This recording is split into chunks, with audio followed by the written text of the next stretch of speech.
Hey everyone, it's Michael GoosebumpsFan. I hope you're doing well today. I have another video of a thing like Goosebumps, and this one is Attack of the Giant Leeches from 1959. From 1959 is actually the release date, not the title. Anyway, the poster for this film also says just The Giant Leeches. I'm not sure. It doesn't say on IMDb like the other title is The Giant Leeches. It's just Attack of the Giant Leeches. So I don't know. Maybe I'm getting something right, maybe I'm not. On Amazon Prime, you can actually see this film and a film called, what was it? The Snow Creature. In kind of a double feature, or you can watch either of the films individually. It's kind of fun doing a home double feature without having to change discs out or anything else. I love my physical discs, but it's kind of cool when you have like some kind of player where you can just watch two old black and white films back to back in your own little double feature. Anyway, this was fun. I don't love Attack of the Giant Leeches. It's not perfect.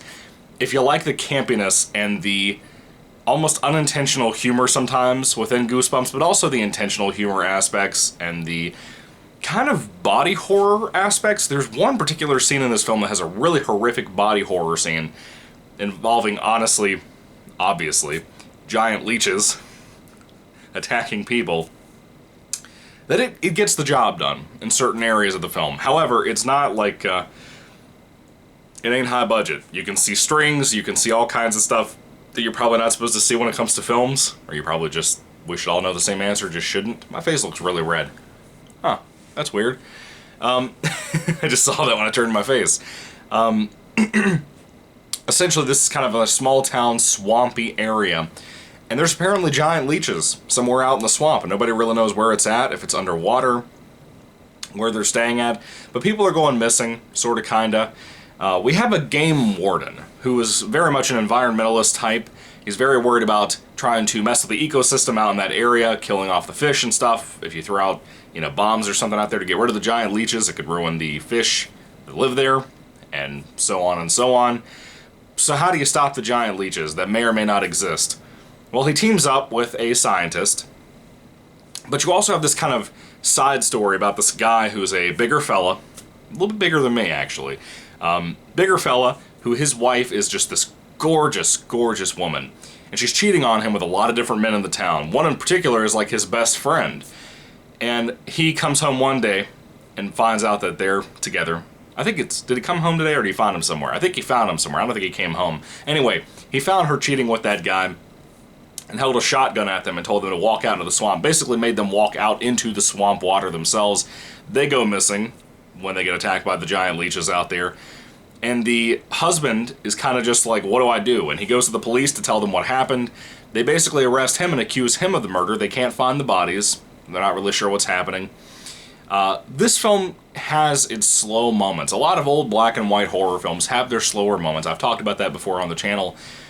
It's not up to pace to where like Goosebumps is, or even the previous film I reviewed called The Ghoul, starring Boris Karloff. I saw that a few weeks ago, did a review. You'll probably see it like the day before you see this video, or the day of you see this video. I really like The Ghoul a lot. I thought it was a really solid flick, had a lot to offer.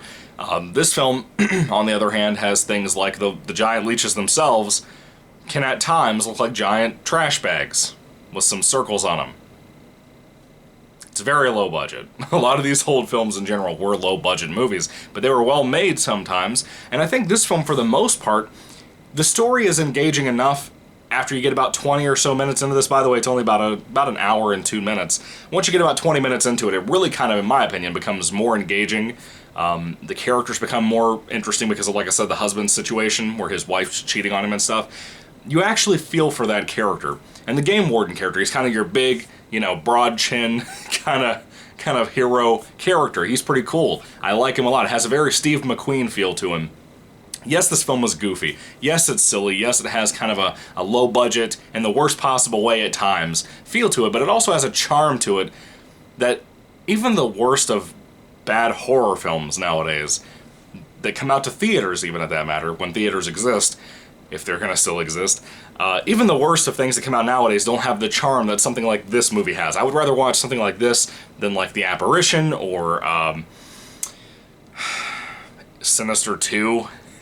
Something like that. I love the first Sinister. I cannot bring myself to watch Sinister 2. It looks atrocious, man.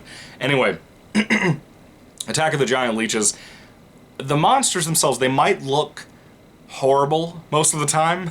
But there's some moments like when they're swimming, and again, when I say swimming, it's kind of just, it almost looks like slow motion footage sometimes. It just does.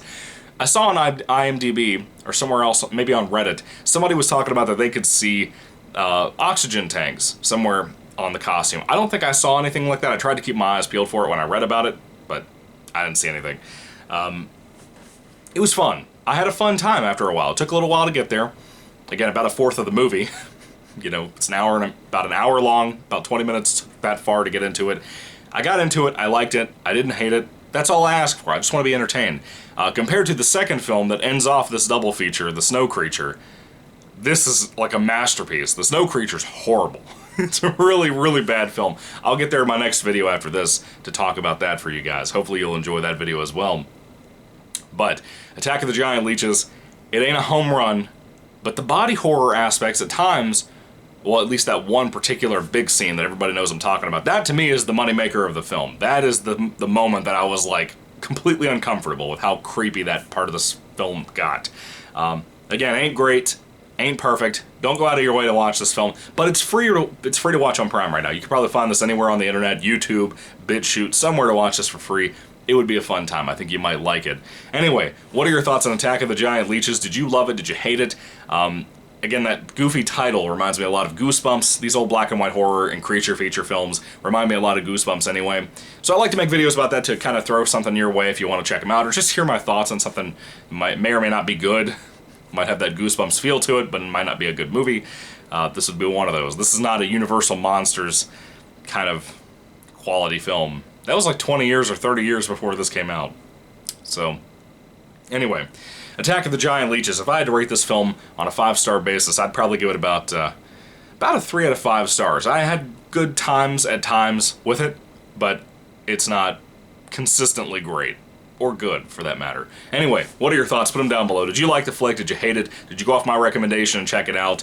Yeah, I do kind of recommend it. I think it has enough entertainment value to it that it can be fun. I can accept low budget. I can accept badly made monsters. I prefer people in costumes and stuff, honestly. But I can accept not having those things to have something like this, as long as the story is engaging. And this mostly was. It was kind of fun. And for you environmentalists, or environmentalists, yes, for you folks out there, this movie's kind of for you, I guess. Anyway, what are your thoughts? Put them down below. Thank you for watching. May the Lord Jesus Christ bless you guys today. And again, 3 out of 5 stars for me. Goodbye.